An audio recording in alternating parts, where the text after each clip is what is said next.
নমস্কাৰ, মই লীলা দেৱী অন্য এটা ভিডিঅ' লৈ আহিছোঁ। আজি দোকানলৈ আহিছে অসমৰ বিদ্যুৎ সমাজত চিনাকি বিশিষ্ট লেখিকা পখিলা কলিতা। পখিলা কলিতাই এটা বৰ ডাঙৰ কাম হাতত লৈছে, হয়নে নহয়? সেইটো মানে আমি ভাবিব নোৱাৰা কাম এটা হাতত লৈছে, আৰু সেয়া হ'ল তক্ষশিলা বিশ্ববিদ্যালয় এখনৰ কাম তেখেতে আৰম্ভ কৰাৰ কাৰণে মানস কৰিছে। ইতিমধ্যে 50 বিঘা মাটি ফিলাপটো আৰম্ভ হৈ গৈছে ন। আপোনালোকে নিশ্চয় জানে যে তক্ষশিলা বিশ্ববিদ্যালয় হ'ল পৃথিৱীৰ আটাইতকৈ পুৰণি বিশ্ববিদ্যালয়, আৰু যিখন বিশ্ববিদ্যালয়ৰ লাইব্ৰেৰী মোগলে জ্বলাই দিছিল আৰু 6 মাহ লাগিছিল। সেই লাইব্ৰেৰীৰ জুই নুমাবলৈ 6 মাহ লাগিছিল। এইবোৰ কথাৰ ইতিহাস সাক্ষী আছে, আৰু সেই ইতিহাস সমৃদ্ধ। আৰু এটা কথা কওঁ তাৰ আগতে, সেই তক্ষশিলা বিশ্ববিদ্যালয়তে কৌটিল্যই তেওঁৰ অৰ্থশাস্ত্ৰখন লিখিছিল, আৰু মোগল ৰজাৰ যিজন চিকিৎসক আছিল সেই তক্ষশিলা বিশ্ববিদ্যালয়তে হেনো পঢ়িছিল। বহুত আছে তক্ষশিলা বিশ্ববিদ্যালয়ৰ বিষয়ে নিশ্চয় ক'ম। তাৰ আগতে আজি পখিলা কলিতাৰ পৰা জানি ল'ম যে এই ধাৰণাটো কেনেকৈ আহিল। এখন বিশ্ববিদ্যালয় পুৰণি এটা ইতিহাসৰ মাজত সম্পৃক্ত হৈ থকা এটা নাম তক্ষশিলা, কিমান সুন্দৰ নাম এটা। সেই নামটোক লৈ অসমত এখন বিশ্ববিদ্যালয় খোলাৰ এটা ধাৰণা আপোনাৰ মনলৈ কেনেকৈ আহিল? কথা তেতিয়া দীঘলীয়া কাম কথা 90 মানৰ কথা, তাৰমানে 90ত কি হ'ল, নাটশালা যে আছে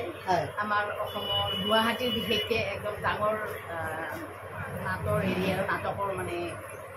সংঘ নাটশালা। সেই নাটশালাত তাৰমানে নাটক কৰিবলৈ মোক নিমন্ত্ৰণ কৰিছে। আচ্ছা, নাটকখন হ'ব ফুলেন বৰকটকীৰ নাটক শিকলি, আৰু শিকলি নাটকখনত পৰিচালনা কৰিব তেখেতৰে ভাতৃ বিশিষ্ট পৰিচালক ভূপেন বৰকটকী। আচ্ছা, এতিয়া তেওঁলোকে যেতিয়া নাটকখন কৰিব মোক আনিবৰ কাৰণে জিতেন শৰ্মাহঁত আমাৰ অফিচলৈ গ'ল, আৰু মোক আহি নাটকখন আমি আৰম্ভ কৰিলোঁ। নাটক অলৰেডি 7 দিন ৰবীন্দ্ৰ ভৱনত হ'ল। নাটকখন হৈ যোৱাৰ পিছত এদিন ভূপেন বৰকটকীয়ে ক'লে, তক্ষশিলাৰ নামত কিবা এটা হ'ল। তক্ষশিলাৰ নামত কি, তক্ষশিলা নামটোক লৈ পেলাই আমি তাত NGO এটা বনাওঁ ভালকৈ। নাটশালাটো আছে নাটকৰ, আৰু তক্ষশিলাটো 91ত আমি তক্ষশিলা অসম গঠন কৰিলোঁ। আচ্ছা, 91তে তক্ষশিলা অসম গঠন কৰিলোঁ, আৰু ৰবীন্দ্ৰ ভৱনত কিছু নাটক লভিতাকে আদি কৰি বিশিষ্ট আমাৰ নাট্যকাৰসকলৰ নাটক এনেকৈ আমি ৰবীন্দ্ৰ ভৱনত কৰালোঁ। আৰু কৰাই উঠি প্ৰথম যেতিয়া আমি গঠন কৰিলোঁ, তেতিয়া ডক্টৰ প্ৰমোদ ভট্টাচাৰ্য আমাৰ সাহিত্যৰ গুৰুৱে অসমৰ, তেখেত ডক্টৰ প্ৰমোদ ভট্টাচাৰ্য ছাৰে আহিলে, বৰ ভাল পালে। তাৰমানে নিৰ্মল প্ৰভা বৰদলৈও আহিলে, ভৱপ্ৰসাদ চলিহা ছাৰ আহিলে, তাৰপিছত ফণীন দাস আহিলে। আমি আহি ডাঙৰ যিখিনি আমাৰ সেই মুহূৰ্তত আমাৰ মানুহখিনি বৰেণ্য মানুহখিনি লক্ষ্যধৰ চৌধুৰী ছাৰো আহিলে, আৰু আমাৰ গোটেইখিনি মানুহে লগ লাগি প্ৰমোদ ভট্ট ছাৰক দায়িত্ব দিয়ে সভাপতিৰ তক্ষশিলা। কিমান সুন্দৰ কাম, কিমান চিন্তাশীল, কিমান বিবেকবান মানুহৰ এইবিলাক চিন্তা আচলতে। আৰু তাৰ আগতে কৈ থওঁ যে পখিলা কলিতাই বিভিন্ন কিতাপ লিখিছে, তাৰ উপৰিও তেওঁ এখন 20খন নাটকৰ সংকলন এখন উলিয়াইছে, আৰু তাৰ উপৰিও বৰ খুব সুন্দৰ অভিনয় কৰে। এগৰাকী নাৰী লেখিকা হোৱাৰ উপৰিও তেওঁ অভিনেত্ৰী হয়। তেওঁ সামাজিক সাংগঠনিক কামত যথেষ্ট কি বুলি ক'ম আৰু আগশাৰীৰ ব্যক্তি। তেখেতে সামাজিক কামসমূহত জড়িত হৈ থাকে, আৰু পুৰুষ, মহিলা, ল'ৰা ছোৱালী, শিশু, বৃদ্ধকে ধৰি সকলোকে সাংস্কৃতিক জগতখনলৈ আনি তেওঁলোকৰ প্ৰতিভা বিকাশৰ কাৰণে চেষ্টা কৰি থাকে। এই কথাটো পখিলা কলিতাৰ মোৰ খুব ভাল লাগে। আৰু তাৰপিছত আহোঁ এতিয়া আকৌ সেই কথাখিনিলৈ, তক্ষশিলাৰ কথা। তক্ষশিলা প্ৰথমতে নাৰী নিৰ্যাতনৰ ওপৰত লাগিছিল। আচ্ছা, নাৰী নিৰ্যাতনক লৈ কুন্তলা ডেকাৰ লগত লগ লাগি মই তেতিয়া পঢ়ি থাকোঁ, আৰু আমি তেতিয়া তক্ষশিলাৰ জৰিয়তে নাৰী নিৰ্যাতন আৰু চিলড্ৰেনৰ ওপৰত যিটো হেৰি হয় মানে সেইবিলাকৰ ওপৰত আমি প্ৰথমতে লাগিছিলোঁ আৰু এইবিলাক মানে পেপাৰ কাট আছে টেবুলবিলাকত পেপাৰ কাট আৰু আমি তেনেকৈ দেলহি চেলি যাওঁ সেইবিলাকৰ ওপৰত দায়িত্ব হেৰি কৰোঁ আৰু শ্লোগান দিওঁ এনেকুৱা আৰু এতিয়া মানে আমি ৰাজীৱ গান্ধীৰ দিনৰ পৰা ৰাজীৱ গান্ধী প্ৰধানমন্ত্ৰী হোৱাৰ দিনৰ পৰা আমি প্ৰতিগৰাকী প্ৰধানমন্ত্ৰীকে লগ পাইছোঁ আচ্ছা সদৌ মহিলা সমন্বয় পৰিষদ আৰু তক্ষশিলাই লগ পাই আচ্ছা এনেকৈ যাই পেলাই আমি বহুতবাৰ গৈছোঁ আমি প্ৰতিনিধি হিচাপে অসমৰ পৰা যাই নহওক তাৰপিছত যাই পেলাই আমাৰ মনলৈ সেই তক্ষশিলা অসম বুলি কিছুমান প্ৰপ'জেল দি দিওঁ আৰু প্ৰপ'জেলবিলাকত চবেই তক্ষশিলা অসম বুলি নেলিখি তক্ষশিলা বিশ্ববিদ্যালয় অসম বুলি আচ্ছা এনেকৈ লিখা কৰিলে আৰু যেতিয়া তেনেকৈ লিখিলে আমাৰ নেশ্যনেল পাৰফৰ্মিং আৰ্ট এছ'চিয়েশ্যনৰ যেতিয়া মই জেনেৰেল ছেক্ৰেটেৰী হ'লোঁ তাতে তাৰমানে কয় তক্ষশিলা ইউনিভাৰ্চিটি কা पखिला जी आया हुआ है उनका मैंने कि जनरल सेक्रेटरी का रूप में सुना गया এনেকৈ কয় মই তক্ষশিলা বিশ্ববিদ্যালয়ৰ নহয় তক্ষশিলা অসমৰহে মানুহ ক'ব বাৰে বাৰে ক'ব খুজিছোঁ কিন্তু তেওঁলোকে ইউনিভাৰ্চিটি তাৰপিছত মই যেতিয়া শুধৰণি কৰি দিলোঁ তেতিয়া তাতো মানে আমাৰ প্ৰফেচাৰবিলাক আছেতো তেওঁলোকে ক'লে কি पखिला जी एक काम कीजिए ये जो तक्षशिला है ना तक्षशिला आसाम इसको यूनिवर्सिटी का रूप में ले लीजिए क्योंकि আপুনি যেনেকৈ কৈছে তক্ষশিলা ইউনিভাৰ্চিটিত কেনেকুৱা গুণ বহুত গুণবিলাকৰ কথা জানে আৰু দুগৰাকী ঋষিয়ে যে তক্ষশিলা ইউনিভাৰ্চিটিখন বনাইছিলে আৰু তাত মানে আমাৰ মানে আপুৰুগীয়া সম্পদ পুৰণা মানে বিশ্ববিদ্যালয় গতিকে সেই বিশ্ববিদ্যালয়খন যেতিয়া মোগলে ধ্বংস কৰি পেলাইছে গতিকে আপুনি তক্ষশিলা বিশ্ববিদ্যালয় আচ্ছা এনেকৈ ধৰণৰ তেওঁলোকে মানে মোক উদ্গনি দি থাকিলে আৰু তেওঁলোকেও এই প্ৰপ'জেলটো আমাৰ নেশ্যনেল পাৰফৰ্মিং আৰ্ট এছ'চিয়েশ্যনৰ আণ্ডাৰতো লৈ লয় আচ্ছা লৈ পেলাই আমি এইবাৰ প্ৰধানমন্ত্ৰীকো দিছোঁ আমি 300 কোটিৰ তাৰমানে আমি এটা প্ৰপ'জেল দিছোঁ আৰু তক্ষশিলা ইউনিভাৰ্চিটিত তাৰমানে আমি 32টা বিভাগ লোৱাৰ কথা ভাবিছোঁ 32টা বিভাগ আমাৰ কালচাৰেল 3-4টামান থাকিব বাকীখিনি আমাৰ এজ ইউজুৱেল যিখিনি আমাক লাগে স্কিল ডেভেলপমেণ্ট এই ইনষ্টিটিউটত নাই কিন্তু এতিয়ালৈকে আমি ইনষ্টিটিউটত ল'ব খুজিছোঁ তেনেকুৱা ধৰণৰ স্কিল ডেভেলপমেণ্টৰ ওপৰত কৰিব খুজিছোঁ আমি আৰু বাকী ইঞ্জিনিয়াৰ আৰু এইটো কিন্তু বহুত জৰুৰী হৈছে দেই স্কিল ডেভেলপমেণ্ট আচলতে বহুত জৰুৰী হৈছে বিকাশটো বহুত জৰুৰী হৈছে আৰু আনকি স্কিল ডেভেলপমেণ্টৰ নামত মানে চৰকাৰে বহুত পইচাও দি আছে কিন্তু সেই পইচাবিলাক আচল জেগাত যোৱা নাই যেতিয়া ইউনিভাৰ্চিটি কৰিম আমি ইউনিভাৰ্চিটিত যেতিয়া আহিব আমাৰ ট্ৰেইনাৰ আৰু ট্ৰেইন আপ হ'ব তেতিয়া বহুত হেৰি আৰু গোটেই ফলপ্ৰাপ্তি হ'ব আৰু সেই ফলটো সাধাৰণ জনতালৈ যাব আৰু গোটেইখন ভাৰতবৰ্ষতে আচলতে আমাৰ প্ৰেক্টিকেলি যিজন মানুহে শিকাই আছে মই এতিয়া নামটো নকওঁ আজিকালি লগ পাব এই প্ৰেক্টিকেলি শিকাই থকা হেৰি নাই থিয়ৰিটিকেলি তেওঁ নাজানে থিয়ৰিৰ কাৰণে বেলেগ মানুহ অনা হয় প্ৰফেচাৰ কিন্তু গোটেই ভাৰতবৰ্ষত তেওঁ ট্ৰেইনিং দি আছে প্ৰেক্টিকেলি কৰিবৰ কাৰণে সেইগৰাকী মানুহ আমাৰ লগত আছে আচ্ছা গতিকে তেনেধৰণৰ মানুহবিলাকক লৈ পেলাই আমি এটা মানে ভাবিছোঁ আৰু যে আমি তক্ষশিলা বিশ্ববিদ্যালয়খন ডেভেলপ কৰিম আৰু এনেকুৱা এটা জেগা আমাৰ আহি গ'ল নামটো মাটিখিনি অহাৰো কথা আছে তক্ষশিলাৰ নামত মাটি ইতিমধ্যে আবণ্টন হৈ গৈছে এতিয়া পখিলা কলিতাই কৈ দিব কোন ঠাইৰ অসমৰ কোনখন জিলাৰ অন্তৰ্গত কোনখিনি ঠাইত তক্ষশিলা বিশ্ববিদ্যালয়ৰ নামত মাটি আবণ্টন হৈছে আৰু কেনেধৰণে কাম আগবাঢ়িছে কেনেকুৱাকৈ গৈছোঁ আমি তেনেকৈ প্ৰথমতে মই সেইটো কথা কওঁ তক্ষশিলা অসমৰ জৰিয়তে মই 91ৰ পৰা কাম কৰিছোঁ 1 পইচাও কোনো ল'ৰা ছোৱালী ষ্টুডেণ্টৰ পৰা লৈ পোৱা সকলোকে মই বিনামূলীয়াভাৱে শিকাই আহিছোঁ আৰু গোটেই ভাৰতবৰ্ষখনকে তাৰ পৰা আৰ্টিষ্টবিলাক নিছোঁ আৰু বহুত আৰ্টিষ্ট ইতিমধ্যে নাম জ্বলা হৈছে নাম জ্বলা হৈছে তক্ষশিলা অসমৰ মজিয়াৰ পৰা আচ্ছা আৰু এতিয়া মানে তক্ষশিলা অসমৰ মানে কেনেকৈ যাব এতিয়া আমি দুখীয়া ল'ৰা ছোৱালীবিলাকক বেছিকৈ দিওঁ যে শিক্ষা তেনেকেই চেউনি কাকৰামাৰী ওদালগুৰি জিলাৰ একদম পিছপৰা ভূটান পাহাৰৰ পাততে তাতে তাৰমানে মানুহখিনি জনজাতীয় মানুহ আছে আৰু অলপমান বঙালী মানুহ আছে বেছিভাগ জনজাতীয় ৰাভা সম্প্ৰদায়ৰ মানুহ বেছি আছে বড়ো সম্প্ৰদায় আছে গতিকে সেই জেগাখিনি ল'ৰা ছোৱালীখিনিক লৈ পেলাই মই শিকালোঁ তাতে যাই শিকাওঁ বহুত কষ্ট হয় যাই শিকাওঁ আৰু শিকাই অল ইণ্ডিয়াত লৈ গ'লোঁ তাতে দুলাল বুলি পেলাই দুলাল ডেকা বুলি ল'ৰা এটাও আছিলে মোক সহায় কৰা হিচাপে সেইখিনি মুহূৰ্তত সিয়ে মোক লৈ গৈছিলে তালে তেনেকৈ নাম কিছুমানৰ নাম ল'ব লাগিব তাৰমানে তেনেকৈ ধৰ নাৰায়ণ ৰাভা বুলি এজন আছে তেওঁলোকে মোক মানে বাইদেউ আমাৰ তাতে আহক আমাৰ তাত শিকাবলৈ যাই পেলাই কি এটা মন গ'ল জানো তক্ষশিলা অসমৰ মানে কাৰ্যালয়টো আমি গুৱাহাটীত ভাড়া ঘৰে চলাই আছোঁ আমি মূল হেৰিটো ইয়াত স্থাপন নকৰোঁ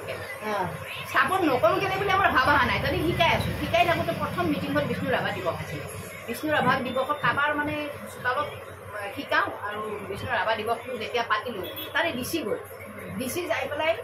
সিহঁতে সন্দেহত গৈছে এইটো কি বস্তু এইবিলাকৰ জানো কি কৰি আছে এই বুলি পেলাই মোক প্ৰশ্নৰ ওপৰত প্ৰশ্ন সুধিছে যেতিয়া মই মোৰ মনৰ কথাবিলাক ক'লোঁ উদ্দেশ্যটো ভাঙি ক'লোঁ যে মই এনেকৈ যিবিলাক মানে অনুগ্ৰহৰ জেগা আছে আৰু যিখিনি মানুহৰ দুখীয়া ল'ৰা আছে প্ৰতিভাধাৰী মানুহ আছে সেই মানুহখিনিক আৰু বহুত মানে এনেকুৱা মহিলা আছে পুৰুষ আছে যিবিলাকে নেকি স্কুল কলেজত পঢ়িছিল কিন্তু মাজতেই সংসাৰৰ দায়িত্ব মানে ম্লান হৈ গৈছে MLA আছিলে তেওঁলোকো ম্লান হৈ গৈছে তেনেকুৱা ধৰণৰ মানুহবিলাকক মই যেতিয়া উলিয়াই আনো গতিকে সেই কথাবিলাক যেতিয়া ক'লোঁ তেখেত ব্ৰহ্ম বুলি এগৰাকী আছিলে তেখেতো শুনি পেলাই বা বাইদেউ কি কৈছে আপুনি এইবিলাক বোলে আপুনি যিবিলাক কৈছে আপোনাৰ সপোন পৰৱৰ্তী হ'ব মই আমাৰ ইয়াত মাতি দিম আপোনাক আৰু কি লাগিব মোক ক'ব কালিয়ে দিব আপুনি ক'ব একদম মানে তেখেতে ক'লে তেখেতক মই মানে স্বীকাৰ কৰিব লাগিব তেখেতে ক'লে কৈ পেলাই মই আৰু লগে লগে পিছদিনাখন দৰখাস্ত এখন পঠিয়াই দিলোঁ আচৰিত ধৰণৰ কথা তেওঁ অলপমান মাতি আমাক একদম মঞ্জুৰ কৰি দিয়ে এমাহৰ ভিতৰত আমাক মাতি অলপ দি দিলে আৰু সেইখিনি মাটিক লৈ পেলাই আমি তাতে আকৌ এজনেই তাৰমানে একদম তেনেকুৱা ধৰণৰ মানুহ কুমলী বসুমতাৰী তেখেতে আমাক একদম লগে লগেই 3,70,000 দিলে কিতাপে সেইখন মিটিঙত থকা মানুহবিলাকৰ ভিতৰত আৰু কুমলী বসুমতাৰীকো সেইকাৰণে বিধায়ক হিচাপে ইমান তৎক্ষণাত যে দিব বস্তুটো ভবা নাছিলোঁ আৰু তেওঁৰ সেইটো দি আমি অলপমান এটা ঘৰ বান্ধিলোঁ ঘৰ বান্ধি আমি যাৱতীয় অলপমান কাম কৰিলোঁ বস্তু কিনিলোঁ কিনি পেলাই আমি সোমাই দিলোঁ আমি গোটেই বস্তুখিনি সোমাই লওঁ তাৰপিছত আমি ক্লাছ চুৰচুৰীয়াকৈ কৰোঁ তাৰপিছত নেক চেক গঠন কৰিম নেক গঠন কৰিছোঁ নেকৰ দ্বাৰা তাৰমানে আমি এতিয়া চবেই মানে এনেকুৱা হৈছে ন নেকৰ যিবিলাক মানে দায়িত্ব ল'ব খুজিছে তেওঁলোকে আমাক পইচা দিয়ে কিন্তু আমি চুবলৈ ভয় কৰিছোঁ তাৰমানে এইকাৰণে চুবলৈ ভয় কৰিছোঁ পইচাটো যদি আমি হাতত লৈ লওঁ লোৱাৰ লগে লগে তেওঁলোকে নেকৰটো দায়িত্বভাৰ একদম বিচাৰিব লাগিব একদম ভাতটো বিচাৰিব কিন্তু ভাতটো যদি নাজানাকৈ বিচাৰিবলৈ যায় তেতিয়া ইউনিভাৰ্চিটিৰ আচল উদ্দেশ্য গঠনৰ উদ্দেশ্যটো কোনোবাফালে গুচি যাব পাৰে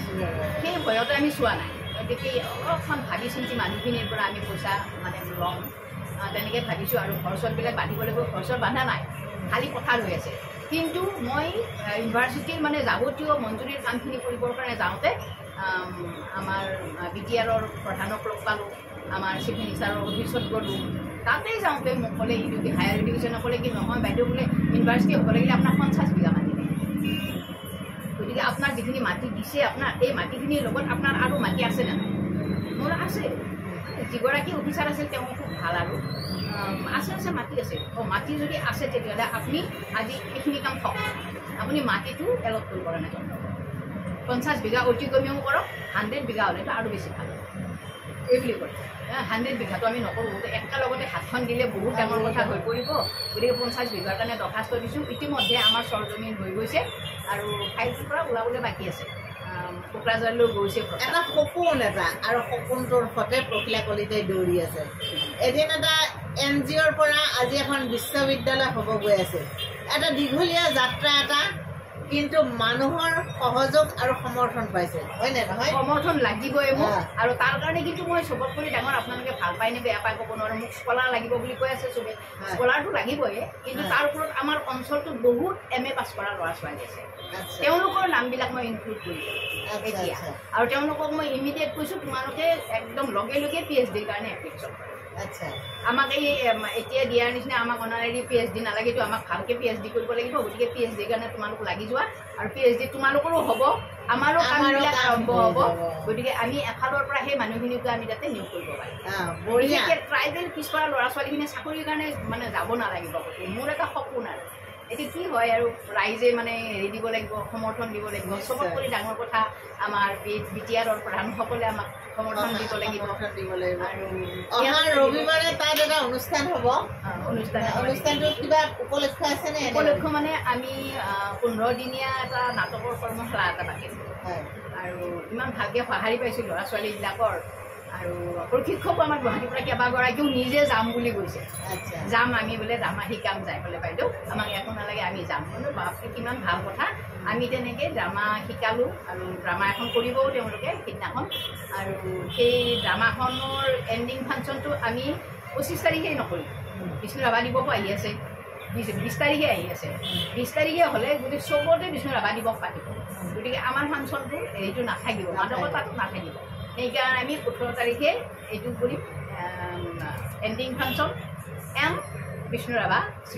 স্মৃতি চাৰণ প্ৰকাশন এই দুইখন লগ লগাই পেলাই পাতিব খুজিছোঁ গতিকে সেইদিনা মই উপস্থিত থাকিম বুলি ভাবিছোঁ আৰু তক্ষশিলাৰ যি সপোন তাৰ মাটিখিনি তাৰ মানুহখিনিৰ লগত আপোনালোকক সেইদিনা চিনাকি কৰাই দিম ভাল লাগিব আৰু সেই সপোন মোৰো ভাল লাগে এনেকুৱা ইমান ধুনীয়া কামবিলাকৰ সপোন কথাবিলাক তাৰ লগত জড়িত ব্যক্তিসকলৰ লগত চিনাকি হয় সেই সপোনৰ পিছে পিছে লাগি থকা মানুহজনী আজি মোৰ ওচৰত আছে কিমান ভাল লগা কথা এটা আচলতে আমাৰ মানুহবিলাকৰ বহুত ধৰণৰ বুদ্ধি আছে বুদ্ধিমত্তা আছে আৰু সেই বুদ্ধিমত্তাখিনি বাস্তৱত ৰূপায়িত কৰাৰ কাৰণে আমাক সমৰ্থন লাগে মানসিক আৰু আৰ্থিক দুইটাই লাগে হয়নে নহয় আপুনি যদি আৰ্থিকভাৱে নোৱাৰে মানসিকভাৱে দিব পাৰিব আৰু মই আৰ্থিকভাৱে নোৱাৰোঁ কিন্তু মানসিকভাৱে মই বহুত ধন্যবাদ আৰু মই আচলতে মানে চবকে বিচাৰিছোঁ আৰু মই এনেকুৱা মোৰ মতলব যায় কেতিয়াবা যেতিয়া মানে অৰ্থৰ অভাৱ মই মানে বেছিকৈ পাইছোঁ তেতিয়া মোৰ মনে মনে ভাৱ আহে ইয়াতে গুৱাহাটীৰ চব বস্তু বাদ দি থৈ পেলাই মই যাই জুপুৰি এটা বনাই ঠিক কৌটিল্যৰ নিচিনা আৰম্ভ কৰি দিওঁ কিন্তু তাৰে মানুহখিনিয়ে বাইদেউ দিনকাল বেয়া ইয়াত থাকিব নালাগে আপুনি তেনেকৈ কয় সেইকাৰণে অলপমান ৰৈ আছোঁ ঠিক নাই কোনদিনাৰ পৰা তাত গুচি যাওঁ গতিকে সুন্দৰ এটা ব্যৱস্থা গ্ৰহণ কৰিছে তক্ষশিলা নামটোৱে যাৰ নামটো শুনিলেই এটা মনত এটা ভক্তিৰ ভাৱ আহে এটা নমস্য নাম এটা তক্ষশিলা আৰু সেই তক্ষশিলাক লৈ এখন ইউনিভাৰ্চিটি এখন বিশ্ববিদ্যালয় স্থাপনৰ পখিলা কলিতাই যি সপোন দেখিছে সেই সপোন বাস্তৱত ৰূপ হওক আপোনালোকে সহযোগ কৰিব আৰু অহা 18 তাৰিখে আমি তাত উপস্থিত থাকিম মই একদম কৰজোৰে অনুৰোধ কৰিছোঁ ৰাইজক চবেই আমাক মানে আপুনি কোৱাৰ নিচিনা আৰ্থিক মানসিক শাৰীৰিক যিকোনো এটা ভাৱে আমাক সহায় কৰি আমাৰ তক্ষশিলা অসম সপোনৰ তক্ষশিলা অসম তক্ষশিলা বিশ্ববিদ্যালয়ক স্থায়ী ৰূপ দিয়াত যেন সহায় কৰে এইখিনিয়ে মানে অনুৰোধ কৰিছোঁ বহুত বহুত ধন্যবাদ বহুত ভাল লাগিল